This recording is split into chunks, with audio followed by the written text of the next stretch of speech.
Ashamaa harka fuunee akkam jirtu dhaggeeffattoonni simboneetuuf nageenyi koo kan jaalalaa fi kabajaa lafa jirtan maratti isiniif haa ta'uun jedha. Guyyaa har'aa kan ammoo kan nuti haasofnu waa'ee milkaa'ina jireenyaati. Milkaa'ina jireenyaa keenya keessatti wantoota hedduudha kan nu barbaachisanii. Isaan keessaa wantoota torba isiniif qabadhee dhufeen jira. Hanga ammaa kan itti fayyadamaa jirtan hin beektu jedheen amana. Kan itti fayyadamaa hin jirre ammoo akka itti fayyadamtan abdiin qaba. Gamanumaammee milkaa'ina jireenyaa keenya keessatti maaltu nu barbaachisa kan jedhu waliin ilaalla. Milkaa'ina jireenyaa keenya keessatti kan nu barbaachisu inni jalqaba of mo'achuu. Of mo'achuu jechuun amala ofii beekuudha. Waan hundaa haala hubannoo fi obsaan darbuu jechuudha. Wanta tokkicha irratti abdii ofii gatuu yookiin godhachuu dhiisu. Dabalataan hojii milkaa'inaaf nu geessisu tokko namni maallaan jedha jennee hojii sana hojjechuu yookiin tuffachuu dhiisu. Hojiin sun kan nama hin miine kan nu fayyadu taanaan iddoo milkaa'inaa ga'uudhaaf hojii sana yoo hojjannee namoota milkaa'an keessaa nuti isaan tokko ta'uu dandeenya jechuudha. Sababbiin isaatis namoonni yeroo hedduu hojiin tokko osoo isaan fayyadu yookiin nu fayyada jedhanii osoo yaadanu jechoota namaatiif jecha yookiin namaaf iddoo laachuudhaaf jecha hojii sana hin dhiisu jechuudha. Kanaafi hojii suni kan nama hin miine kan nu fayyadu yoo ta'e milkaa'inaaf galmi keenya baay'ee dhiyoodha jechuudha. Dabalataanis hojii tuffachuu dhiisudha. Hojii tuffachuu milkaa'inaaf kan nama hin geessisu maaliif hojjettanii namoonni beekuu maltan jedheen mala.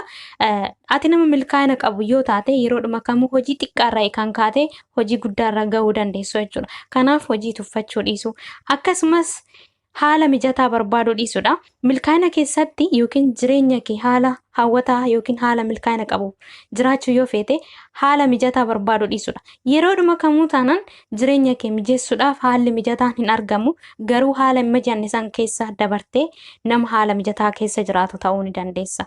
Kanaaf haala mijataa barbaaduu dhiisudha milkaa'inaaf jechuudha. Kun isa jalqabaati.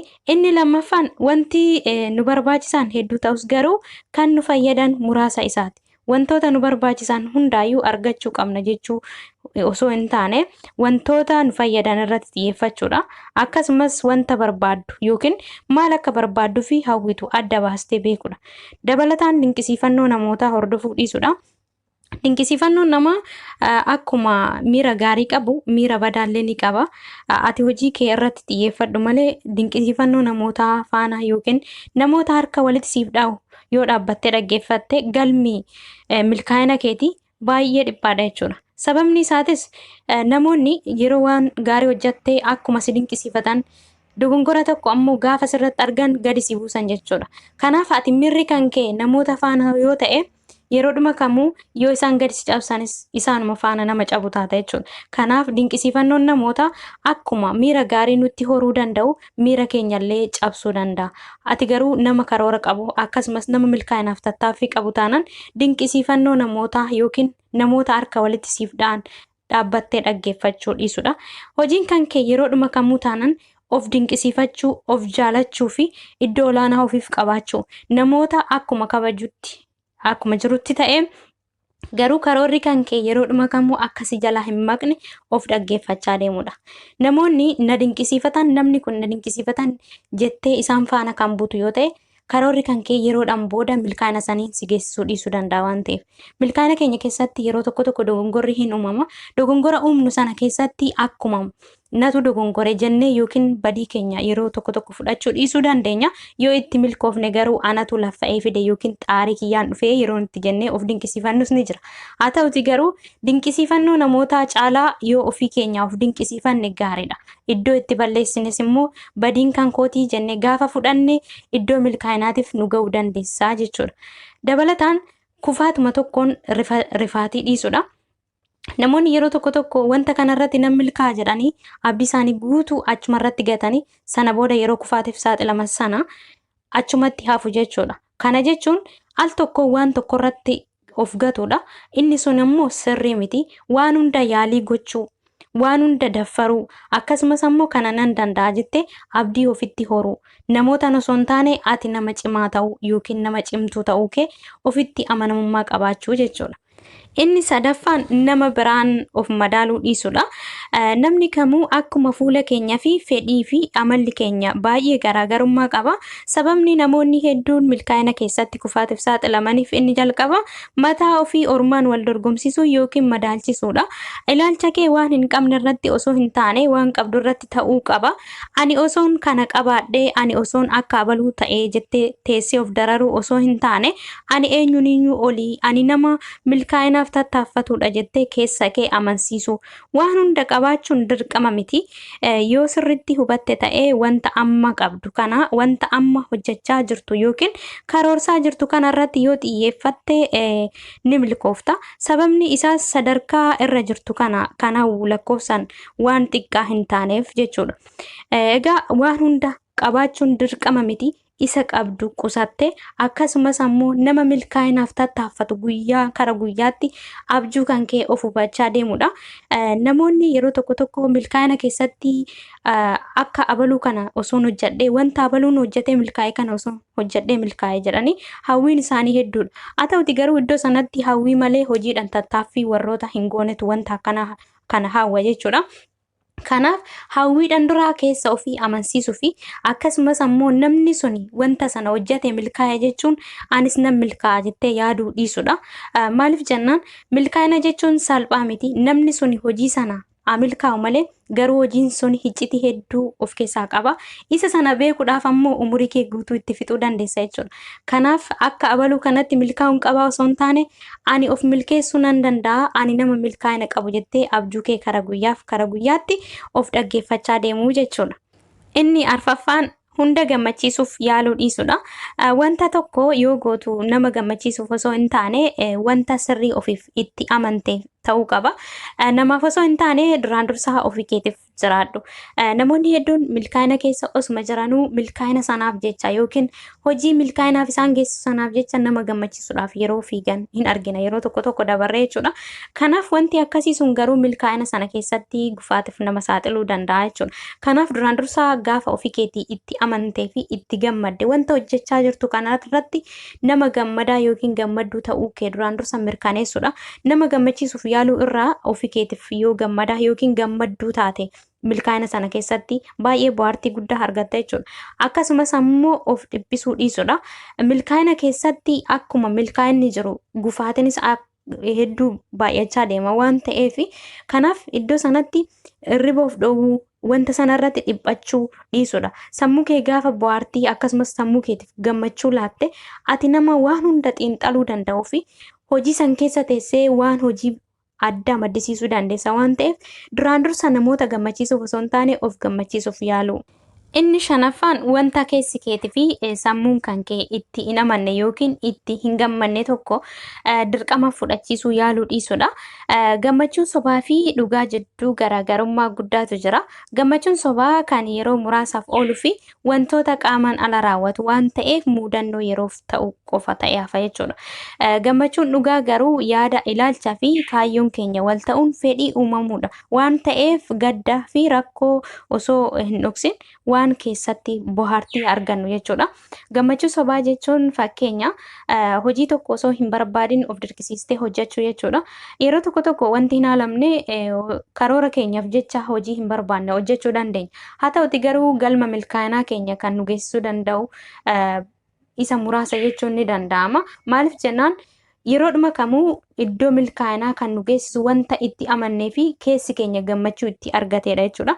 Kanaaf gammachuu sobaa san keessa yoo jiraanne hojii hin barbaanne sana dirqiidhaan of dirqisiisnee kan hojjennu yoo ta'e milkaa'inni keenya baay'ee gadhaanaa ta'a jechuudha. Nuti itti dhiphannee wanta san keessatti gammachuu hin qabnu sammuun keenya itti dhiphata yoo ta'e milkaa'inaaf daandiin keenya gabaabaadha jechuudha. Kanaaf filannoon hojii keenyaa yeroodhuma kamuu yoo hojiin sunis kan nuuf hin taanellee yoo ta'e sammuu keenya dirqama gammachiisuu fi keessa keenya amansiisuun barbaachisaadha jechuudha. Inni ja'affaan wanta jijjiiruu hin dandeenye tokko wanta humna keetiif ol ta'e tokko sammuu kee hin dhiphisin. Wanta humna keetii ol ta'e rabbiif dhiisi. Jireenya kee keessatti ofuma mataa keef fira ta'e of jaalachuu yaali. Namoonni kan si jaalatan dursa ati yoo ofii bakka laattedha. Ofii keef yeroo dhabdu of jajjabeessuu akkasumas yeroo balleessitu dhiifama of gaafachuu yeroo siif milkaayaa hamilee ofitti horuun ati anatu ofiif jira jettee yeroodhuma kamuu nama ofiif jiraatu ta'uu kee ofitti amanamummaa guddaa qabaachuudha. Yeroo tokko badiin kanuma keenya ta'eetiyyuu garuu badii keenya san irratti baay'ee sammuu yeroo itti nu dhukkubutu jira. Akkasumas yeroo itti dhiphannutu jira jechuudha. Milkaa'ina keessatti waan hedduudha kan keessummeessuu dandeenyu. Kanaaf yoo badii sana raawwanne badii sana keessaa baanee nama wanta gaarii hojjetu ta'uu qabna malee badiidhuma sana sammuu keenya keessatti seef godhannee kan deemnu yoo ta'e kana balleesseera ani nama milkaa'u miti jennee kan itti dhiphannu yoo ta'e iddoo milkaa'inaa ga'uun keenya baay'ee nu shakkisiisa jechuudha. Kanaaf wanta tokko jijjiiruu yoo hin dandeenye rabbiif dhiiste isa biraa yaaluudha. Wantuma tokkicha sana irratti milkaa'uu qaba jette kanarratti amma deddeebite sammuu irratti of dhukkubsitu yoo ta'e milkaa'inaaf daandiin kan kee gabaabaadha. Kanaaf wanta tokko yoo siif hin taane kan biraa yaaluudha. Dabalataanis hojiidhuma isa kanaanan milkaa'uu danda'a, hojiidhuma tokkicha kanaanan galma ga'uu danda'a jette itti amanuu dhiisudha. Ati nama milkaa'inaa waan taateef hojii lama akkasumas filannoo kan keeteef jechuudha. Maaliifii kanaan yoo milkaa'uu dhabe kanaanan milkaa'uu danda'a jette yeroodhuma kamuu filannoodhaaf lafa kaawwachuu jechuudha. Inni shanaffaan wanta keessi keetii fi sammuun kan kee itti hin amanne yookiin itti hin gammanne tokko dirqama fudhachiisuu yaaluu dhiisudha. Gammachuun sobaa fi dhugaa jidduu garaagarummaa guddaatu jira. Gammachuun sobaa kan yeroo muraasaaf ooluu fi wantoota qaamaan ala raawwatu waan ta'eef muudannoo yeroof ta'u qofa ta'ee hafa jechuudha. Gammachuun dhugaa garuu yaada, ilaalchaa fi kaayyoon keenya wal ta'uun fedhii uumamuudha. Waan ta'eef gaddaa fi rakkoo osoo hin dhoksin waan keessatti bohaartii argannu jechuudha. Gammachuu sobaa jechuun fakkeenya hojii tokko osoo hin barbaadin of dirqisiistee hojjechuu jechuudha. Yeroo tokko wanti hin haalamne karoora keenyaaf jecha hojii hin barbaanne hojjechuu dandeenya.